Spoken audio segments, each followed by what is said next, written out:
నేను మీకు ఒక మాట మనవి చేస్తాను.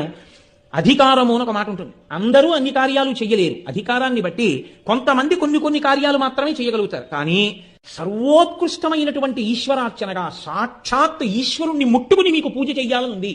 కంచి కామాక్షి అమ్మవారి యొక్క చేతి మీద గంధం రాయాలనుంది. మీరు రాయగలరా? కామాక్షి దేవాలయంలోకి వెళ్ళి వెంకటాచలంలో వెంకటేశ్వర స్వామి వారి అంతరాలయంలోకి ప్రవేశించి ఆయన మెడలో ఒక తులసిమాల వేయాలనుంది. మీరు వేయగలరా? మిమ్మల్ని అనుమతిస్తారా? లేకపోతే సప్తర్షి పూజలో కాశీలో ప్రదోష వేళ దాటిన తర్వాత మీరే కూర్చుని విశ్వనాథలింగానికి చెయ్యాలనుంది. మిమ్మల్ని అనుమతిస్తారా? మీకు ఈ కోర్కెలు తీరాలి అంటే అందరికీ కలిపి అధికారం ఇచ్చేస్తూ ఈశ్వరుడి చేత సృజింపబడిన ప్రాణి గోవు. గోవు డెక్కల దగ్గర మీరు కొంచెం ఇలా పసుపు రాశారనుకోండి, అది సాక్షాత్ జగదంబ పాదముల కట్టుతుంది ఆ పసుపు. గోవుకింత పచ్చిగడ్డి మీరు తీసుకెళ్లి పెడితే పచ్చిగడ్డి అది తిందనుకోండి, వెంటనే ఏ ఫలితం వేస్తానని చెప్తుందో తెలుసా అండి వేదం? ఇది నా సొంతంగా చెప్తున్నాను అనుకుంటున్నారేమో. నేను వేదమంత్రముల యొక్క వ్యాఖ్యానాన్ని మీకు చెప్తున్నాను.